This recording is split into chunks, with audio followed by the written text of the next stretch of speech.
Vous avez peut-être déjà entendu un ami qui vous dit attention, si tu as le chômage, surtout ne prends pas de revenus à côté, sinon ça va décaler tes droits, tu vas percevoir moins de chômage. Ça, c'est quelque chose que j'entends tous les jours. Alors, c'est pas toujours vrai et c'est justement ce que je vais pouvoir vous expliquer dans cette vidéo. Je vais vous expliquer justement mes astuces pour pouvoir percevoir votre chômage et cumuler un revenu complémentaire pour arrondir un peu les fins de mois quand on touche les indemnités France Travail. Bonjour à tous, c'est Laura de l'expertcomptable.com. On est un cabinet comptable en ligne, comme son nom l'indique, et ça fait maintenant 10 ans que j'accompagne des entrepreneurs de leur projet de création jusqu'à leur vie entrepreneuriale. Et donc voilà, au quotidien, j'entends souvent mes clients me demander comment faire Laura pour que je puisse toucher mon chômage d'un côté et compléter avec des revenus pour simplifier un petit peu la vie de tous les jours. Restez bien dans cette vidéo parce que je vais justement vous expliquer tout ça en détail juste après. Alors la première étape, ça va déjà être de choisir le meilleur statut quand on veut créer son entreprise et qu'on veut aussi cumuler les droits chômage. Quand on est à France Travail, il faut donc les prévenir votre conseiller que vous allez créer une entreprise. Et suite à ça, votre conseiller va vous demander de justifier si vous avez pris du salaire ou non. Parce que vous pouvez prendre du salaire sur l'entreprise, mais effectivement, ça sera à déclarer et donc potentiellement, ça va repousser, décaler vos droits. Ou alors, vous allez percevoir un complément d'indemnité. Voilà, il y a des calculs qui sont faits de leur côté. Et en tout cas, premier point, si vous prenez du salaire, vous perdez pas vos droits. C'est juste que vous repoussez d'un mois, donc vous gagnez finalement un mois de plus au niveau de votre indemnité, votre durée d'indemnisation. Alors quand vous voulez vous lancer, il y a plusieurs statuts. On a déjà potentiellement l'auto-entreprise. Alors l'auto-entreprise, c'est pas forcément l'idéal, puisque si vous êtes inscrit à Pôle emploi et que vous créez votre auto-entreprise juste après, dès que vous aurez du chiffre d'affaires, c'est considéré comme votre salaire brut. Donc malheureusement, dès que vous allez encaisser du chiffre d'affaires, il faudra le déclarer à France Travail, anciennement Pôle emploi, pour qu'ils puissent calculer l'indemnité qu'ils vous doivent. Donc c'est pas toujours l'idéal. Alors ça peut fonctionner les premiers mois, le temps que vous lanciez l'activité, vous aurez peut-être pas tout de suite de chiffre d'affaires, mais ça va vite être un peu compliqué puisque dès que vous aurez du chiffre d'affaires, ça va tout repousser, donc c'est pas forcément l'idéal. Il y a une petite exception sur les auto-entreprises, c'est en tout cas souvent ce que je vois. Potentiellement, si vous aviez déjà une auto-entreprise pendant au moins 6 mois, il faut minimum 6 mois d'activité avec vraiment une activité qui vous génère du chiffre. Et ça, cette activité-là en auto-entreprise, vous l'aviez cumulée en même temps que votre CDI ou votre CDD par exemple. Le jour où vous perdez votre emploi, alors involontairement, là encore il y a des règles pour pouvoir s'inscrire à France Travail, mais si vous perdez involontairement une rupture conventionnelle ou un licenciement, vous allez pouvoir vous inscrire à Pôle emploi. Et là, ils vont considérer que c'est une activité conservée, puisqu'en fait vous gagnez déjà de l'argent sur cette auto-entreprise en plus de votre emploi, et le fait de perdre l'emploi, c'est là-dessus que Pôle emploi va se baser. Et donc là c'est vrai que dans cette situation c'est assez intéressant, c'est la seule exception où vous pourrez cumuler le chiffre d'affaires de l'auto-entreprise plus votre indemnité ARE à 100%. Bon, c'est un cas assez particulier et je vous inviterai vraiment à vous rapprocher de votre conseiller France Travail pour voir si vous pouvez en bénéficier ou non. C'est assez particulier, mais c'est une exception. On a vu la partie auto-entreprise, on a vu que dans certains cas, c'est pas forcément le meilleur statut. Donc derrière, il nous reste 2 gros statuts, c'est la SASU ou le URL. L'avantage de ces sociétés, c'est qu'on va pouvoir les imposer à l'impôt sur la société. Donc, le fait d'opter à l'impôt sur les sociétés, c'est intéressant pour Pôle emploi, puisqu'on va vraiment faire une séparation entre les revenus de l'entreprise, qui sont soumis à l'impôt sur les sociétés, et votre salaire, votre revenu perso, puisque vous pouvez très bien créer une structure, mais ne pas vous verser de salaire. Donc là, du coup, c'est assez intéressant, puisqu'on pourrait avoir les indemnités ARE tous les mois, plus l'activité sur l'entreprise. Maintenant, vous l'avez compris, l'argent, il appartient à l'entreprise, il n'est pas dans votre poche perso. Ça, c'est important. Et entre les 2 sociétés, il y en a quand même une qui est peut-être plus intéressante. Alors là encore, c'est un peu du cas par cas. La règle, c'est juste sur une URL, même si vous ne prenez pas de salaire, parce que vous allez avoir votre chômage, donc vous ne prenez pas de salaire, il faudra quand même payer des cotisations URSSAF. Donc là, c'est un forfait minimum à prévoir, c'est entre 1500 et 3000 euros par an, donc ça peut quand même chiffrer vite, surtout si vous avez 18 mois d'indemnisation. Voilà, ça peut être un peu cher. Donc le URL, ça peut être bien si vous voulez prendre du salaire assez rapidement, peut-être parce qu'il vous reste que 6 mois d'indemnité ARE, pourquoi pas, ou si vous avez pris peut-être la RCE. La RCE, c'est le capital Pôle emploi, donc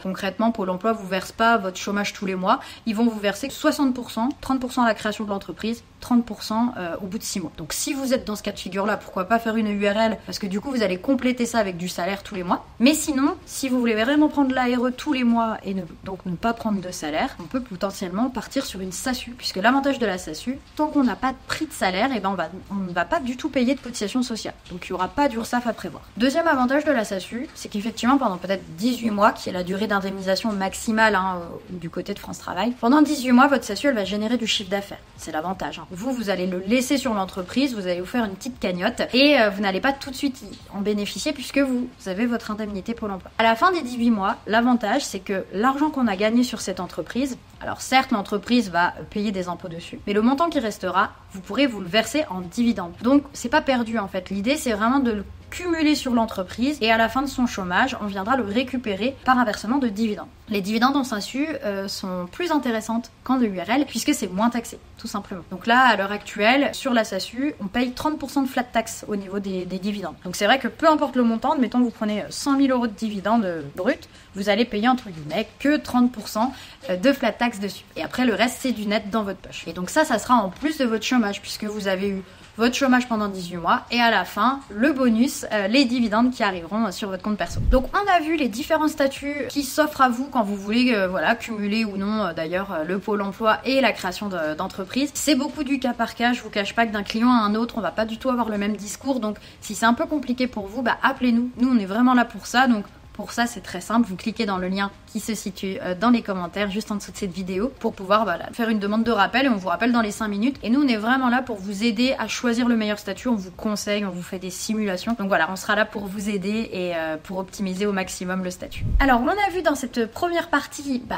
quel statut on pouvait choisir, comment on optimise quand on veut prendre les ARE. Là, vous l'avez vu, la première solution, c'est plutôt les dividendes en fin d'année, mais vous, ce qui vous intéresse, c'est au mois le mois, parce que beaucoup de mes clients me disent ouais mais moi Laura, les ARE, juste les ARE pour vivre chaque mois ça va être compliqué, pour payer mon crédit, etc. Donc pas de panique, il y a plein de petites astuces qu'on va pouvoir mettre en place pour que justement tous les mois vous puissiez avoir un petit complément en plus de votre chômage. On commence tout de suite avec les différents frais. Comme je vous l'ai dit, sur l'entreprise on va pouvoir payer pas mal de frais et ce qui va nous intéresser dans cette partie, c'est les frais qui vous concernent. Donc, en plus de votre chômage, ce que vous allez pouvoir récupérer, c'est premièrement peut-être les frais kilométriques. Alors, les frais kilométriques, c'est quand vous utilisez votre voiture perso pour aller chez votre client, pour aller à une formation, à un séminaire. En fait, c'est un déplacement professionnel. Donc là, l'idée, c'est de calculer tous les kilomètres que vous faites au fil de l'eau et chaque mois, vous allez pouvoir vous rembourser, convertir ces kilomètres en euros, tout simplement. Et donc, vous faire un virement du compte pro vers le compte perso. Et là, ça ne va pas décaler votre chômage puisque c'est du remboursement de frais. Ce n'est pas du salaire en fait. Là, c'est vraiment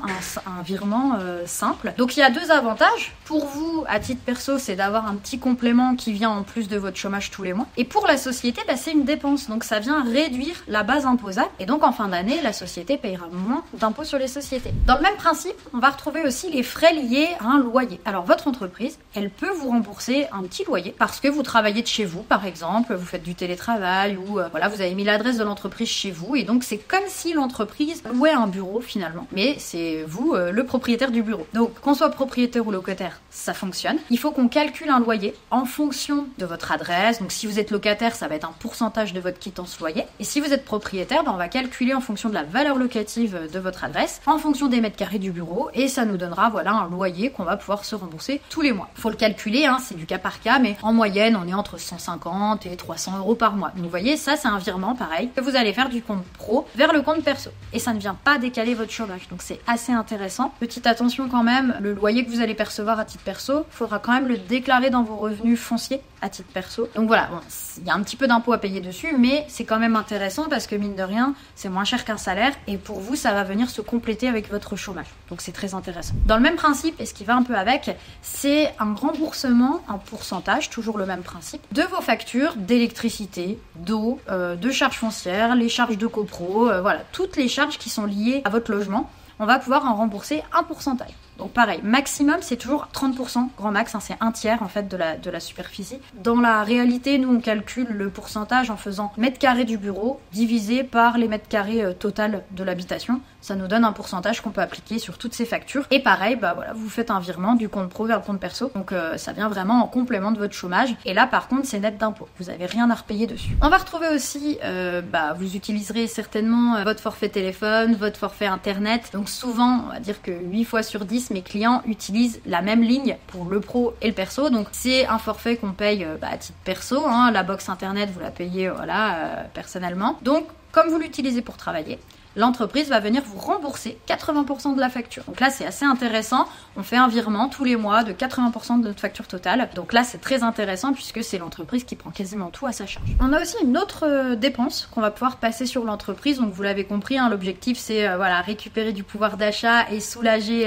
le bénéfice de l'entreprise pour payer le moins d'impôts possible. Donc il y a quelque chose qui est très bien pour allier tout ça, c'est les chèques CESU. Les chèques emploi-service universel, pour ceux qui ne connaîtraient pas. Donc là, sur l'entreprise, vous avez le droit d'acheter 2421 € par an. Donc c'est un montant qui change tous les ans. Vous achetez donc avec l'entreprise sur un site internet comme Edenred ou il y a plusieurs sites qui le proposent. Vous achetez dans la limite de 2421 € par an. Et ces chèques-là, vous les utilisez à titre perso. Et vous allez me dire, mais Laura, qu'est-ce que je vais en faire? Eh bien, c'est pour notamment la garde d'enfants. Donc là, ça peut être vraiment intéressant si vous avez une nounou ou une crèche. Potentiellement, renseignez-vous, ils peuvent les prendre. Donc c'est assez intéressant. Ça peut être aussi pour des services de ménage à la maison, pour l'entretien des extérieurs, des petits travaux. Voilà, il y a pas mal de services qui peuvent fonctionner. Du soutien scolaire pour les enfants, pourquoi pas. En tout cas, renseignez-vous sur le site de l'URSSAF. Vous aurez la liste de tous les services qui peuvent rentrer avec les chèques CESU. Donc c'est vraiment très intéressant. Et là, mine de rien, ça vous soulage aussi vos dépenses à titre perso. Donc c'est assez intéressant. La petite cerise sur le gâteau, c'est que côté entreprise, le montant des chèques CESU va vous permettre d'avoir un crédit d'impôt. Donc le crédit d'impôt, c'est en bonus. Donc c'est-à-dire que